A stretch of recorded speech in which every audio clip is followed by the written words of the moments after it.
Hello everyone, my name is Jake, and today I'm going to be talking about the Houston Astros. More specifically, why I strongly believe they should not be moving to the American League.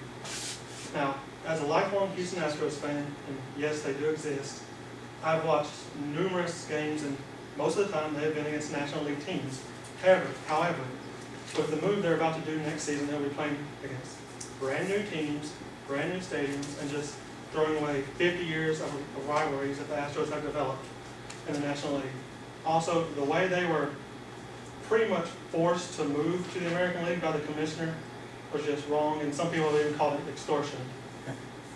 And finally, the last thing I'm going to discuss about why I believe that the Astros should not move to the American League is just the general layout of how their division will play out and how the travel schedule will just be ridiculous. Okay, the first guy I'm talking about is this genius right here named Bud Selig. And for those of you who don't know, he's a commissioner of Major League Baseball. And he has made a career, it seems like, of, pardon my language, of screwing the Astros in these decisions that he makes. Now, the first time he did it was in 1994, and the Astros were having a fantastic season. And Jeff Bagwell, as Nathan mentioned him, he won the MVP award that year, but 1994 was the only year in over, say, 110 years that the World Series was not played as a result of the strike. And he also was a part owner of the Milwaukee Brewers, and he moved them from the American League to the National League in 1998 to avoid the same situation that we're now going to have with the Astros moving from the National League to the American League. And I mentioned that he makes decisions that are extremely unfavorable for the Astros, and one of them that I did not know, but I researched at the time, was during the 2005 World Series, the only time they've ever been there, the Chicago White Sox owner was complaining that the Astros had an enclosed stadium, and he thought it gave them an unfair advantage. So he ordered the Astros, he ordered them to open their roof so it wouldn't give them an unfair advantage with their fans being so loud and just disrupting the Chicago White Sox. So as you can see, the Astros should have had the authority there, but he just overrid that authority.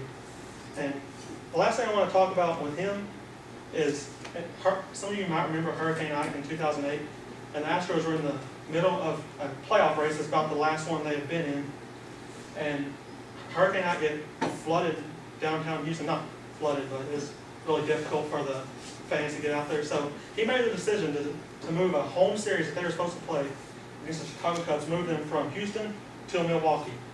Instead of Texas, instead of Arlington, where the stadium was open, he decided to move them to Milwaukee, and it ended up impacting the series, and they were no hit in one game and only got one hit in the next game.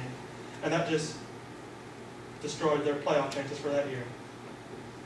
And during a press conference on Astros.com announcing that they're moving the Astros from the National League to the American League, he said, "The greatest thing this sport has going for it is its history and tradition, and we try to disturb that as little as possible. Unless, of course, it's on a team that's being ran by a moron who's trying to sell the team, so he just takes advantage of them and moves them to the American League." Okay, and speaking of rivalries, these are three of the main rivalries that the Astros will now be losing. And as an Astros fan, I can tell you I've never hated a team as much as I've hated the St. Louis Cardinals, because they should have went to the World Series in 2004, and they didn't because the Cardinals beat them out. And they did go in 2005 after they beat out the Cardinals. And every year from 1996 to 2006, either the Astros or the Cardinals won their division, except for 2003. And the Atlanta Braves, okay, I take that back. The St. Louis Cardinals may not be my most hated team, but the Braves, I can't tell you how many times they knocked the Astros out of the playoffs. And just, when the Astros had amazing teams, and the Braves were just, we're going to beat you out anyways. And then the Chicago Cubs. Now, in more recent years, they've had a great rivalry trying to play out for last place. And the Astros have won the last couple of years. But as I mentioned in Hurricane Ike, that was the team the Astros were playing, was the Chicago Cubs. And the pitcher threw a no-hitter against them in the next game. They only got one hit. And also, in 1998, a 20-year-old pitcher named Kerry Wood struck out the Astros 20 times in one game. And that's a record I do not believe will ever be matched. It's been matched by Roger Clemens before, but he tied the record. And I honestly don't believe any pitcher will ever get 20 strikeouts in a game again.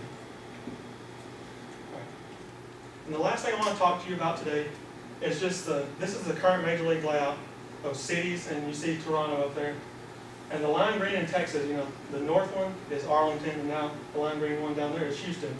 And you see the lime green ones in California, there's Oakland and Anaheim, and then Seattle way up there. Now, any game the Astros play on the road against their division opponents, it's going to be 2 time zones behind us. So a game that would normally start at 7 o'clock in Houston, or 7 o'clock if they were playing in St. Louis or Chicago, it's not going to start at 9 o'clock, and working people don't often stay up past 12 or 1 o'clock if the game goes long. And it's just going to really hinder the Astros fan base when they try to follow when there's a game that starts at 7 o'clock and it's 9 o'clock here.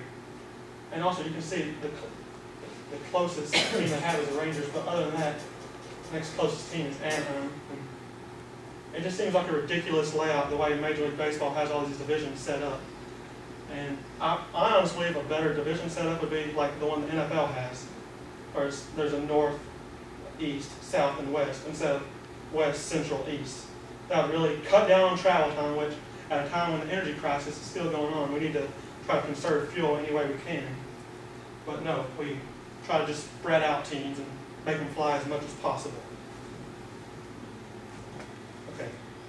In conclusion, hopefully I have succeeded in convincing all of you that this move is ill-timed, is ridiculous to ask the Astros fans to throw away 50 years of tradition just so the commissioner could have the Astros in the league, which has been called the junior circuit, because the National League is called the senior circuit, and now the Astros are going to the American League. Baseball is rich in history and tradition, and Bud Selig disregarded that. Also, the new layout just, as I said, allows for ridiculous travel schedules. All in all, the Houston Astros moving to the American League is ludicrous. There's no other way to put it. It's ludicrous. I hope all of you now just feel as strongly as I do about that. Thank you.